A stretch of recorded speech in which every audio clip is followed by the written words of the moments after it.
This song is dedicated to the late John McGough of Fort Lee, New Jersey.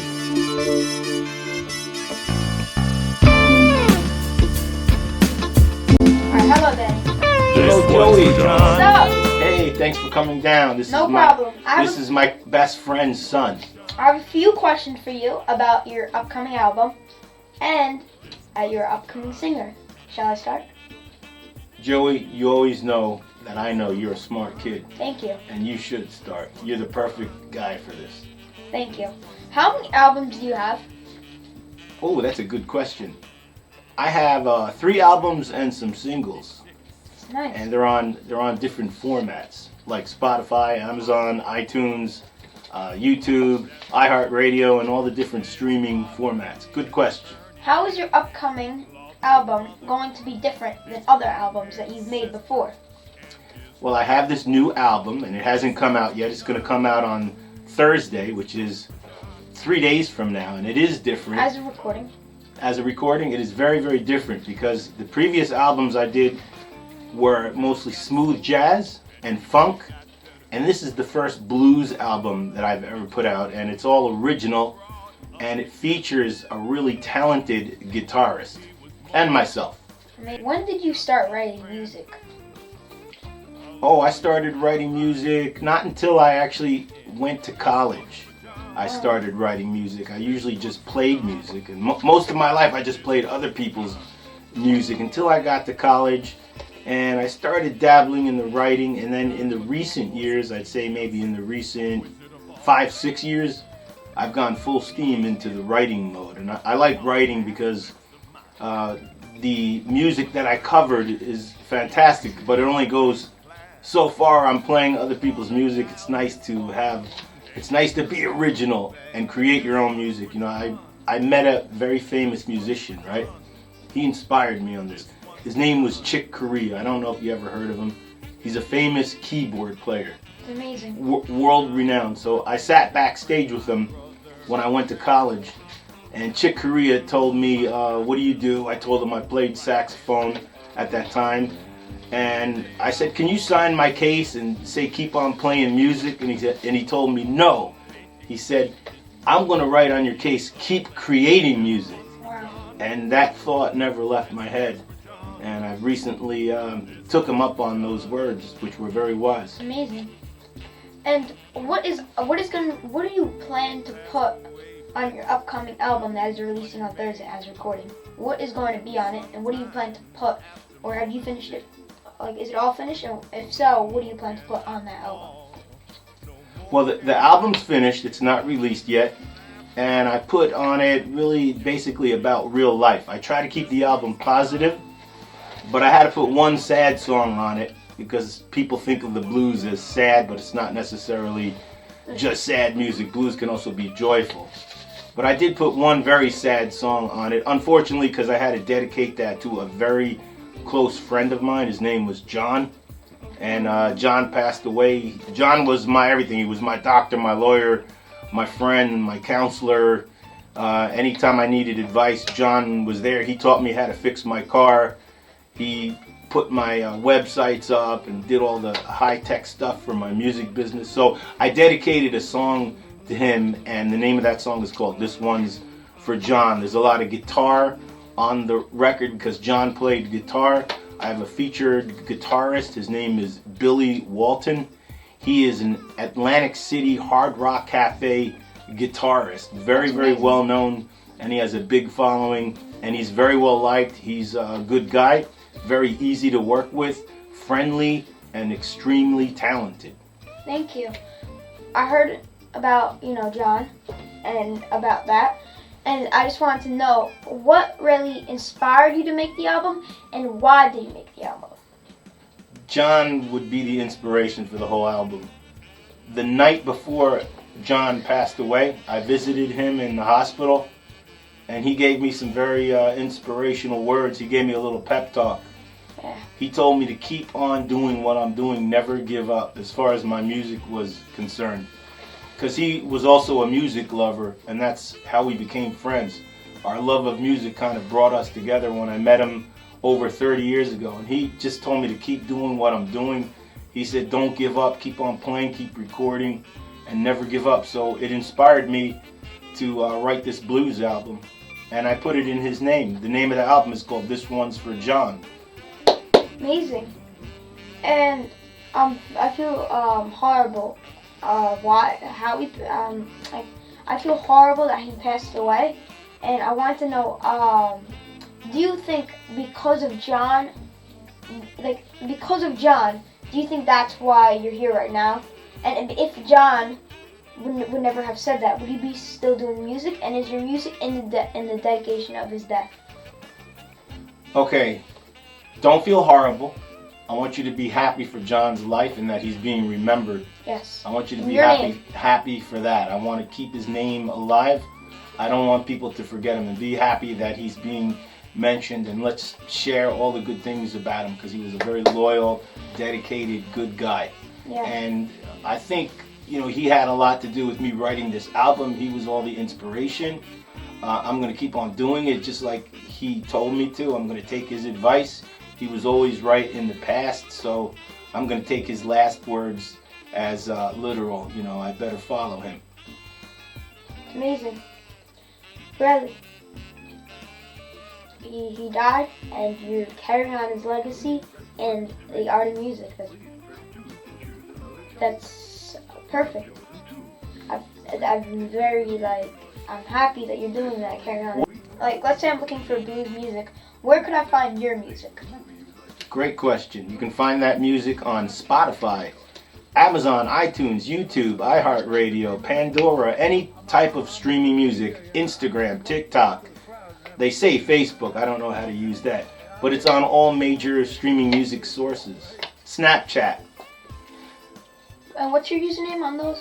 Oh, to find me, that's a great question. Yeah. To find me, you'd have to type in three words, first three, Saxman Dan, then AKA Danny Rock. Yeah. You can probably just get it, Saxman Danny Rock, maybe it might come up too. Yeah. That's easier. And I think we answered a lot of questions, and I have a few more, if that's okay with you. Yeah, it's great. Okay. When did you start writing? In college, I started writing, but I've gotten more into it full force in the past 6 years maybe. So I have about, maybe 90-something songs that I wrote, but it seems like they're getting better. The more I write, the better they become. Amazing. And what are your musical plans? And after this album, when you release on Thursday, do you plan to create more albums and hopefully become successful in that? Well, I'm not a psychic, and I do what I like, and I love what I do. And I hope it becomes successful, but if not, it's not going to stop me. I'm going to always do what I do. I'll probably be more into helping other people because I've given it almost all I have. So if I don't make it off this one, I'll still keep going. I might get into EDM music, which is fun, but I'll be more into helping other people. And I know you said that you're strongest in saxophone, correct? Yes. That's why you're called Saxophone Dan. When did you first touch your saxophone, and when did you start really playing saxophone or any instrument? And what instrument did you first play? Yeah. Well, that goes way, way, way back. What year? I was 11 years old. I think the year was, I don't know what year it was, but I had played guitar when I was about 6 years old and switched over to sax. Amazing. When I was 11. It was in 5th grade, if that gives you any idea. That's when the public school systems start teaching students how to play instruments, which I think is important, and I hope they continue to do it. And some girl told me I ought to play saxophone. I didn't even know what a saxophone was. But it sounded good. I tried it and I fell in love with it. I always loved the saxophone. I very rarely put it down since then. It's amazing. Let's say theoretically your album gets big. Do you plan to do if this album gets big, what do you plan to do with your money if you make a lot of money? What do you plan to do with it? Do you plan to invest it? Because let's say somebody here is trying to make music, and let's say they got big, what are you going to do after that? I'm going to pay my bills. I'm going to pay my credit card bills. No, I'm only kidding. I don't owe any money to anyone. Thank God. If that scenario really came about, I would just continue doing what I'm doing. I really wouldn't be any different. Maybe make my house a little bit bigger so I can have guests over and visit me, I'm a guest. and talk about spiritual things. But Yeah. my life really wouldn't change that much. I would keep it the same. Would you say your music is family friendly, and could anybody listen to it? Could it be played in a car with maybe like friends, like people my age, like 12 or 13? Is the music like friendly and safe, and does it have any curse words for somebody that's 13 or 12? Good question. Great question. Some previous songs that I did, maybe they would be PG-13. Yeah. You might want to ask your parent before you listen to it. But this particular album, as well as the one before it, are totally G-rated, clean lyrics. So there's no problem. No bad things are talked about. Totally family-oriented. Yeah, this is a good interview. Hey, you're a genius, like I always knew you were.